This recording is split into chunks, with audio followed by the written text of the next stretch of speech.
किसी शहर में एक व्यापारी रहता था। उस व्यापारी के 2 बेटे थे। बड़े बेटे का नाम शंकर था और छोटे बेटे का नाम गोपाल। व्यापारी का बड़ा बेटा शंकर अपने छोटे भाई गोपाल से मन ही मन ईर्ष्या करता था। इस ईर्ष्या का कारण धन दौलत नहीं था, बल्कि वह सम्मान और प्यार था जो गोपाल को अपने परिवार और शहर के लोगों से मिलता था। व्यापारी भी अपने छोटे बेटे गोपाल पर अधिक विश्वास करता था। व्यापारी व्यापार से जुड़ी महत्वपूर्ण जिम्मेदारियां अधिकतर छोटे बेटे को ही सौंपता था। घर और व्यापार से जुड़े किसी भी निर्णय में छोटे बेटे की राय को अधिक महत्व दिया जाता था। शहर के बड़े लोग और व्यापारी जो व्यापारी के साथ अच्छे संबंध रखते थे, वे भी व्यापारी के छोटे बेटे गोपाल पर अधिक विश्वास करते थे और व्यापारिक लेन देन में गोपाल को ही प्राथमिकता देते थे। गोपाल की छवि समाज में एक ईमानदार और समझदार व्यक्ति की थी। लोग उसे एक चतुर और बुद्धिमान व्यक्ति मानते थे। लेकिन शंकर अपने छोटे भाई गोपाल की लोकप्रियता से जलता था। वह सोचता था कि वह बड़ा बेटा है,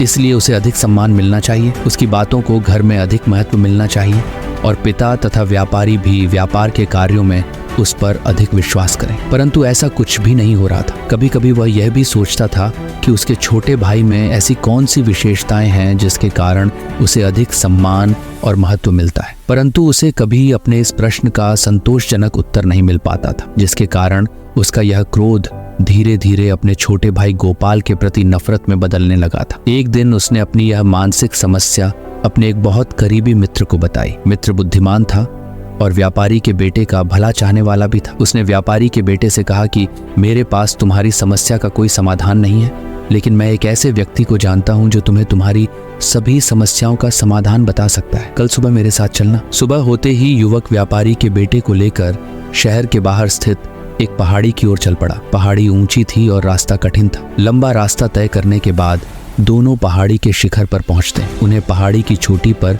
एक छोटी सी झोपड़ी दिखाई देती है। झोपड़ी देखकर युवक व्यापारी के बेटे से कहता है कि इस झोपड़ी में एक महात्मा जी रहते हैं जो बहुत ही ज्ञानी और बुद्धिमान है। जो भी उनके पास अपनी समस्या लेकर आता है वह अपने समस्या का समाधान पाकर ही जाता है। तुम भी अपनी सारी मानसिक परेशानी उन्हें बता सकते हो, तुम्हें तुम्हारे प्रश्नों के उत्तर मिल जाएंगे। इसके बाद दोनों झोपड़ी के अंदर प्रवेश करते हैं, जहां महात्मा जी ध्यान मग्न अवस्था में बैठे थे। जैसे ही दोनों अंदर पहुंचे, महात्मा जी ने अपनी आंखें खोली और मुस्कुराते हुए उनसे आने का कारण पूछा। दोनों युवकों ने महात्मा जी को प्रणाम किया और फिर व्यापारी के बेटे ने अपनी समस्या बताना शुरू किया। वह कहता है कि हम 2 भाई हैं, परंतु मेरा छोटा भाई गोपाल हर जगह मुझसे अधिक महत्व प्राप्त करता है। चाहे परिवार हो या समाज, उसे मुझसे अधिक योग्य समझा जाता है। पिता भी व्यापार के सबसे महत्वपूर्ण कार्य उसी को सौंपते हैं। हर कोई उसे समझदार, बुद्धिमान और जिम्मेदार व्यक्ति मानता है और मुझे एक व्यर्थ व्यक्ति समझा जाता है,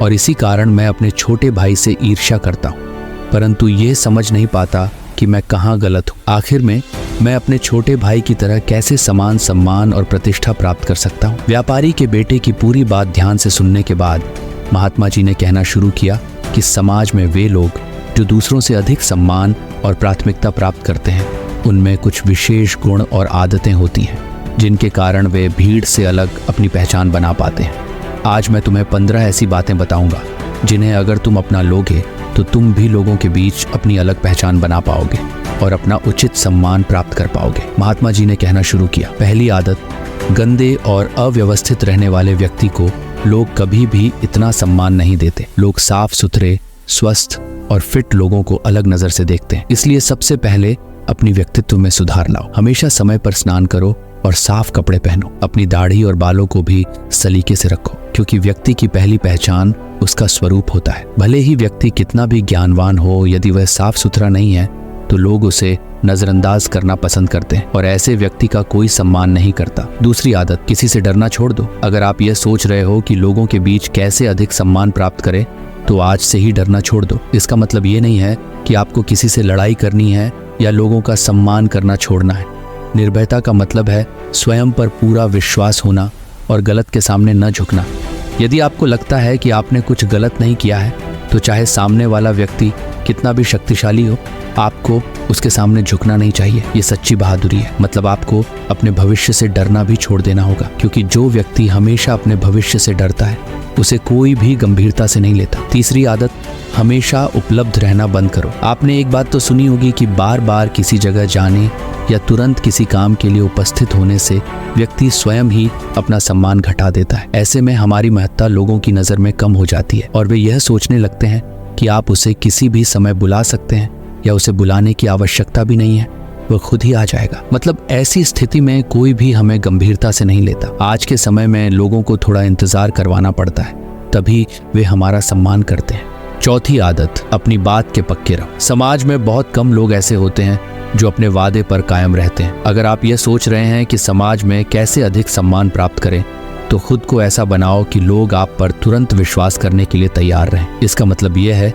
कि आपको हमेशा अपने वादे को निभाना चाहिए। यदि आपने लोगों के सामने कुछ करने का वादा किया है, तो समझ लो कि अब आपको वह कार्य पूरा करना ही है। लोग ऐसे व्यक्ति का बहुत सम्मान करते हैं और उसकी इज्जत भी करते हैं, इसलिए हमेशा अपने वादे को पूरा करने की कोशिश करें। पांचवी आदत, सामाजिक कार्यों में हिस्सा लो। गांव या शहर के सभी लोग हमें कब पहचानते हैं? जब हम सामाजिक कार्यों में हिस्सा लेते हैं और अपने कार्यों के माध्यम से अपनी उपस्थिति दर्ज करवाते हैं। समाज में एक सम्मानजनक स्थान बनाने के लिए यह बहुत जरूरी है। यह वह अवसर होता है जब हम सभी लोगों की नजर में आते हैं। लोग हमारे कार्यों और व्यवहार से प्रभावित होते हैं और हमारे प्रति उनका सम्मान बढ़ जाता है। इसलिए जब भी अपने गांव या शहर के लिए कोई धार्मिक या सामाजिक कार्य करने का अवसर मिले, तो उसे अवश्य करें। अवसर को हाथ से न जाने दें। छठी आदत, बेझिझक उत्तर दें। आजकल का समय ऐसा है जब कमजोर व्यक्ति को तुरंत दबाने की कोशिश की जाती है और एक बार जब हम दब जाते हैं तो लोग बार बार हम पर हावी होने की कोशिश करते हैं। फिर ऐसा देखकर अन्य लोग भी हमारे साथ ऐसा ही करने की कोशिश करते हैं, जिससे हम लोगों के बीच मजाक बन जाते हैं। हमें ऐसा होने से रोकना चाहिए। निर्भयता से उत्तर दें ताकि सामने वाला और बाकी लोग तुरंत समझ जाएं कि यह व्यक्ति दबने वाला नहीं है और वे बिना वजह आपसे बहस करना बंद कर देंगे। आज के दौर में हमें अपना आत्मसम्मान खुद हासिल करना पड़ता है। सातवीं आदत, अपने समय का अच्छा उपयोग करें। अगर आप जानना चाहते हैं कि अपनी अलग और महान पहचान कैसे बनाएं, तो आज से समय की बर्बादी बंद करें। हमने कई ऐसे लोगों को देखा है जो अपने जीवन को इतनी अनुशासन से जीते हैं कि उनके समान होना मुश्किल होता है। यकीन मानिए, हर व्यक्ति उस व्यक्ति का सम्मान करता है जो अपना जीवन अनुशासन के साथ जीता है। लेकिन अगर आप अपना समय फालतू बातों में, टाल मटोल और व्यर्थ के कार्यों में बर्बाद कर रहे हैं, तो कोई भी आपको पसंद नहीं करेगा। फिर तो आपको सम्मान मिलने की बात छोड़ दीजिए, लोग आपकी हंसी उड़ाएंगे और आपसे बदतमीजी से पेश आएंगे। इसलिए अपने खाली समय में भी ऐसा कुछ करें जिससे किसी और को भला हो, भले ही आपको ना हो। आठवीं आदत, किसी एक क्षेत्र में सफल बने। यदि आप किसी एक क्षेत्र में सफल हो जाते हैं तो लोग खुद ब खुद आपका सम्मान करने लगते हैं, क्योंकि आजकल के समय में लोग केवल सफल लोगों का सम्मान करते हैं। चाहे आप कितने भी बुद्धिमान और ज्ञानी क्यों ना हो, लेकिन यदि आप सफल नहीं हैं और आपके पास कोई अच्छी नौकरी या व्यवसाय नहीं है, तो लोग आपको पूछेंगे भी नहीं। इसलिए व्यक्ति को पहले सब कुछ भूलकर अपने काम पर ध्यान देना चाहिए। जैसे ही आप सफल हो जाते हैं, लोग खुद ब खुद आपका सम्मान करने लगते हैं। नवीं आदत, अपनी योग्यता और कौशल को लोगों के सामने लाओ। कुछ लोग हमेशा यह सोचते रहते हैं कि वे कैसे अपना सम्मान बढ़ाएं, लेकिन वे इसके लिए आवश्यक कदम नहीं उठाते। समाज में लोग व्यक्ति की प्रतिभा, उसकी क्षमता और उसके अच्छे व्यवहार का सम्मान करते हैं, न कि केवल व्यक्ति का। आज के समय में सम्मान प्राप्त करने के लिए आपको अपनी छुपी हुई प्रतिभा को लोगों के सामने लाना होगा, तभी लोग आपको विशेष मानेंगे और आपकी एक अलग पहचान बनेगी। इसलिए आपके पास जो भी अच्छी आदतें और हुनर हैं, उन्हें लोगों के सामने आने दें, तभी आपका सम्मान होगा। 10वीं आदत, दूसरों से अधिक ज्ञान और जानकारी प्राप्त करें। अगर आप अपने मोहल्ले और शहर में सबसे अधिक सम्मान प्राप्त करना चाहते हैं, तो आपको दूसरों से अधिक ज्ञान प्राप्त करना होगा। आपको ज्ञान हासिल करना होगा और खुद को सूचित रखना होगा, ताकि जब आप बोलें तो लोग आपकी बातों को ध्यान से सुनें। इसके लिए आप किताबें पढ़ सकते हैं और ज्ञानवान लोगों से बातचीत कर सकते हैं। जितना अधिक ज्ञान किसी व्यक्ति के पास होता है, लोग उसे उतना ही पसंद करते हैं और उसका सम्मान करते हैं। 11वीं आदत, अपनी सुविधाओं पर भी थोड़ा पैसा खर्च करें। समाज में कुछ लोग केवल दिखावे को ही महत्व देते हैं। यदि आप केवल धन बचाते रहते हैं और अपनी सुविधाओं पर बिल्कुल भी खर्च नहीं करते हैं, तो लोग आपको कंजूस कहेंगे। ऐसी स्थिति में सम्मान की बात तो छोड़िए, लोग आपका मजाक उड़ाएंगे और आपको कंजूस कहकर बुलाएंगे। अगर आपके पास धन है तो इसका थोड़ा बहुत प्रयोग अपने आराम और सुविधाओं के लिए भी करें। कुछ ऐसा खरीदें या करें जिससे लोगों का ध्यान आपकी ओर जाए। जब लोग देखेंगे कि आप वास्तव में अच्छी तरह से जीवन जी रहे हैं, तो वे आपके प्रशंसक बन जाएंगे। 12वीं आदत, महिलाओं का सम्मान करें। महिलाओं का हमारे समाज में एक विशेष स्थान होता है। यदि आप यह जानना चाहते हैं कि समाज में अपनी सकारात्मक छवि कैसे बनाएं, तो महिलाओं का सम्मान करना सीखें।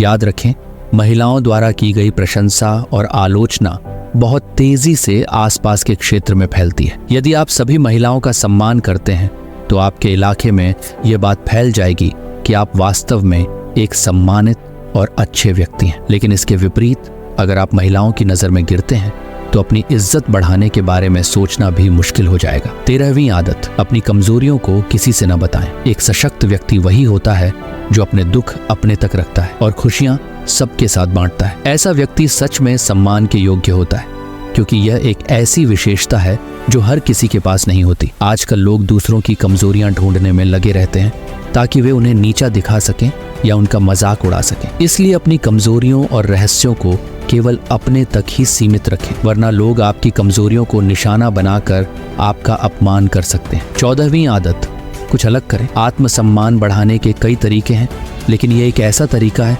जिससे आप तुरंत अपनी पहचान को ऊंचा कर सकते हैं। हर कोई साधारण जीवन जीता है और ज्यादातर लोग केवल अपने लिए जीते हैं। आप अपने जीवन में ऐसा कुछ करें जिसे लोग याद रखें और इससे आप लोगों के बीच लोकप्रिय हो जाएंगे। अपने गांव या शहर को किसी क्षेत्र में प्रसिद्ध बनाएं या ऐसा कोई धार्मिक या सामाजिक कार्य करें जिससे गरीब लोगों को लंबे समय तक लाभ हो। यह आपको एक विशेष पहचान दिलाएगा। 15वीं आदत, सभी के साथ प्रेम पूर्वक रहें। सम्मान उसी व्यक्ति को दिया जाता है जो दूसरों का सम्मान करता है। अगर आप लोगों के साथ बुरा व्यवहार करते हैं, अशिष्ट भाषा का प्रयोग करते हैं या झगड़ते हैं, तो स्वाभाविक है कि आपकी छवि खराब हो जाएगी। कोई भी आपका सम्मान नहीं करेगा। अच्छा व्यवहार एक बड़ी चीज है जो एक गरीब और अनपढ़ व्यक्ति को भी सम्मान दिला सकता है। चाहे कोई छोटा हो या बड़ा, अमीर हो या गरीब, सबसे प्रेम पूर्वक बात करें। जब भी उनके साथ समय बिताएं, हंसते हंसते बात करें। इस तरह हर व्यक्ति, चाहे छोटा हो या बड़ा, आपके व्यवहार से प्रभावित होगा और आपको सम्मान देगा। यदि आप इन 15 आदतों को अपने जीवन में अपनाते हैं तो लोग निश्चित रूप से आपको पसंद करेंगे और आपका सम्मान करेंगे।